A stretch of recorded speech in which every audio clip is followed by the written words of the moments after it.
Today, on Be Something Wonderful, lack and unworthiness debunked once and for all. This is big.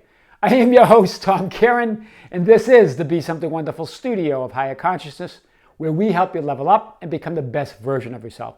Creators, welcome back. I heard from a subscriber that said, Tom, I've always had this underlying sense of unworthiness, of feeling not good enough.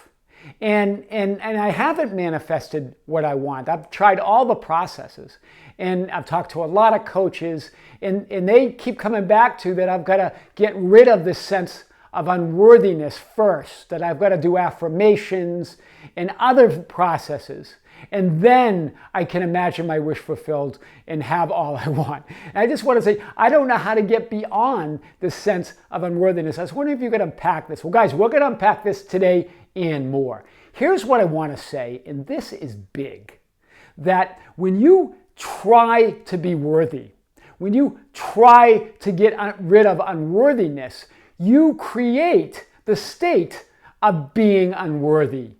Hear this, right? When you try to be worthy, you only end up creating feeling more unworthy.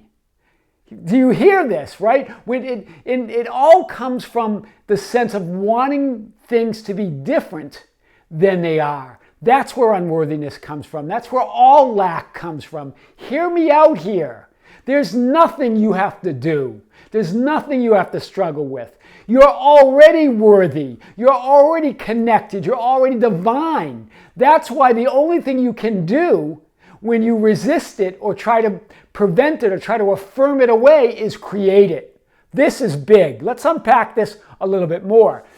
And this is what Geneve Davis says. This is great. Let's start here. In wanting things to be different, in other words, in wanting to be feeling worthy, you are deeming the present moment or who you are in the present moment as well as somehow not good enough. Hear the power in this.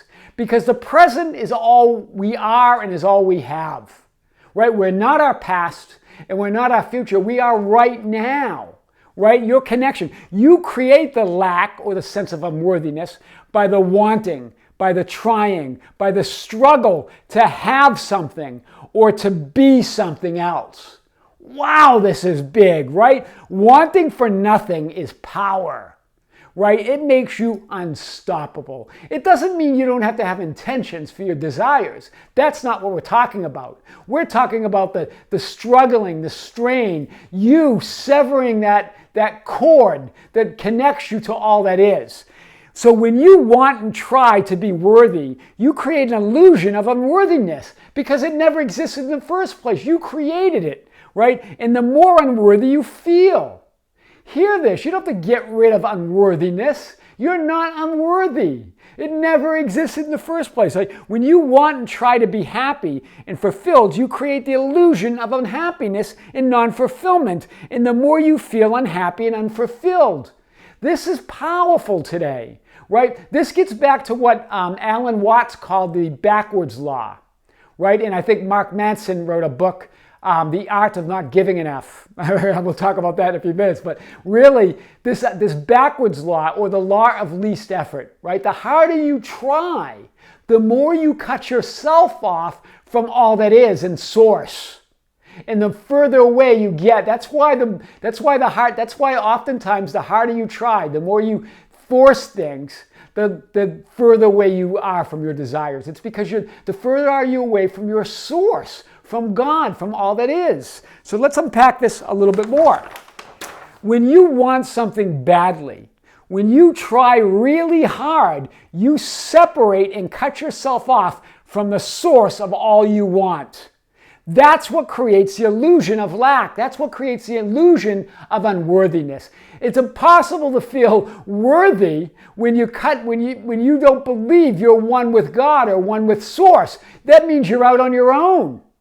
Right? And you've got to count on your own ego willpower to feel worthy. That's fleeting. That's flaky.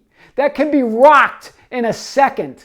Right? We're talking about real confidence, eternal confidence, not the shaky ego confidence, right? Not the shaky ego self-worth, right? Imagine that you are connected to source, right? Or it's all connected to all that is, right? Of infinite intelligence by an invisible and biblical cord. And when you try, when you force it, when you coerce reality, and keep wanting something, and from that point, to get what you want or to be what you desire, you sever the cord, right? You sever your connection to all that is, right? You're never separate from God, but you can imagine it, you can create it, you can create the illusion, and then you will be, right? Right? Not in actuality, but in your mind. And that's where creation's done. You're letting that lower mind disconnect you from your higher self, right? That's why Jesus always said, the Father who dwells in me does the works. It's not you. It's your connection, that invisible and biblical cord to all that is. It all comes through that. That's why you feel unworthy. That's why you feel lack. Because you think you have to do it on your own, right? From this 3D perspective, everything feels heavy and dense and hard and struggle. But when you're connected, when you know of that connection, then it flows, it's ease, it's love. Wow. So let's get at this a little bit more. When you try to stay, this is what Alan Watts says about the backwards law. I want to talk more about the backwards law or the law of least effort. When you try to stay on, we did this in I think we did this in a video way back, but this is in a different angle today. When you try to stay on the surface of the water, you sink. But when you try to sink, you float. And that insecurity is the result of you trying to be secure. Hear this, insecurity comes from you trying to be secure. You're trying to be something that you already are. So you create the state of being insecure. This is huge. This is why it's called the backwards law. It's the paradox, right? Wow, that's powerful. Remember in one video we talked about the story, the Zen story about the cloudy pond, right? And we talked that this little boy was with a Zen master, and he wanted to hurry and see the pond that had all the golden fish at the bottom of it. But the Zen master told him to slow down, to walk, right? And as they got to the pond, it was all cloudiness, so you couldn't see in the bottom. And so the little boy wanted to clear the water with his hands, and the Zen master said, wait, right? Just sit, do nothing, he said, do nothing, right? The cloudiness of that pond are your thoughts of lack, desiring and wanting and trying things to be different. Right? You create those clouds. It's clear without them, right? But if you try to clear it, if you try to force it, if you try to clear unworthiness, if you try to clear lack, because they don't exist in the first place, it becomes cloudy. It's only when you stop and do nothing and want for nothing, you stop trying, you stop wanting, you stop struggling, you stop, does the water clear, and you can see the beautiful fish and the gifts and the desires at the bottom. Hear this, right? The water is like the infinite intelligence. It's already there. You can only cloud infinite intelligence with your thoughts of lack, with your thoughts of unworthiness, right? And then you make it worse when you try to force it, right? It gets cloudier. Instead, let it clear. Let lack dissolve. Let that unworthiness dissolve because it's not real in the first place. Then you're going to have a clear pond and see everything crystal clear right to the bottom of infinity there. This is powerful. So let's hit it a little bit more. Wanting positive experience is a negative experience. Accepting negative experience is a positive experience. This is Mark Manson, right, in his book, The Art of Not Giving a F. But there's a lot of power here because he's pointing at the backwards law, the law of least effort, right? Again, negative or positive is a judgment. So when you accept a negative experience, accepting is always positive. Acceptance is always positive. We talked about this in the last few videos. Right? In other words, accepting what is a positive experience. Resisting what is, or what you judge to be negative, creates the negative experience and more of it. Right? Whenever you resist what is, that's a negative experience and you create more negative experiences. Right? So that you create it. That's what the negative experience just fit. It's really an illusion, but that resistance is just you resisting who you really are, resisting what is, right? So here's the key. You transcend the illusion of lack when you do nothing. You transcend the illusion of unworthiness when you do nothing. You transcend the illusion of insecurity when you do nothing, because they're not real in the first place. You can only make like the pond that has cloudy water, you can only make it more cloudy. Do nothing and let it clear, let it dissolve, right? Stop trying, stop wanting, stop forcing what is to be different than what it is. Wow, that's powerful. Because remember, in what is, in that now moment, if you could really clear your mind in that perception, you would get the whole picture. Right? Remember, God, or all that is, has the entire broader perspective. You're whole, you're complete.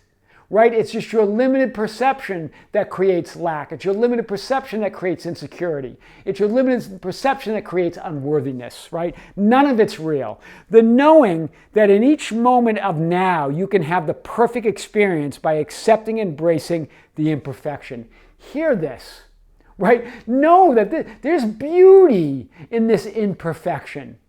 Right? Because remember, anytime you condition anything in 3D reality, it's imperfect because it's not the entire picture, it's conditioned. Oh, the entire picture is only unconditioned awareness, or God, that pure love. So why beat up on the conditioned awareness? Instead, just create what you want. Right? Condition it again to what you want, and then condition it again. The real security, the real sense of worthiness, the real sense of everything you want is the knowing that in each moment of now, that now moment, you can have the perfect experience by accepting and embracing the imperfection of the present moment. The conditioned 3D reality that you've conditioned, knowing that you can recondition it. You can recreate it. You can increase your awareness, increase your perception to see something else, to perceive something else. This is powerful. So remember this from the movie Solaris, right? I said you don't have to think like that, you don't have to feel like that, but you don't have to be like that anymore. Imagine just become an entirely different person by accepting a completely new idea or version of yourself. Accept a version of yourself that's in complete knowing that you're living in the imperfection and you're reveling in it, that you can create anything you want out of that unconditioned awareness, right? Tell the new story. Your thoughts and beliefs will conform and shape around the new conception of yourself, right? Stop telling that story of lack. That when you tell that story, you create it. When you say you're insecure, you create insecurity. None of it's true. You get to decide. You get to create the story. You don't have to be like that anymore. Right? Manifestation and imperfection, imperfection and lack is only imperfect seeing of all that is. That's all imperfection and lack is. It's just imperfect seeing, where you're not seeing the whole picture. So once you have the knowing, that we're always creating something that's imperfect because if it's conditioned, that means it is a part of all that is. But here's the thing about the imperfection, and this is big, and I've been waiting to lay this on you. Really, nothing's imperfect. So even the conditioned reality that you're looking at, that feels like it's only a portion of all that is, remember, the universe, yourself, the 3D world, everything's a hologram. This means when you cut a hologram, you can cut it up in little pieces. Each piece contains the whole. In everything that you see as imperfect, whether it's yourself, whether it's that unworthiness, in that unworthiness is the perfection and the completeness of all there is. Wow, this is big. So really, all there is all there is ever. Imperfection is only a perception, right? Because even in that imperfection is the all of the universe, is the all of God. It's a hologram, and a hologram contains the all.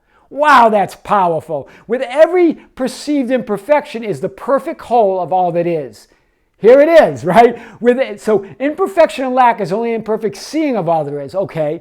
But within every perceived imperfection is the perfect whole of all there is. We make it all up.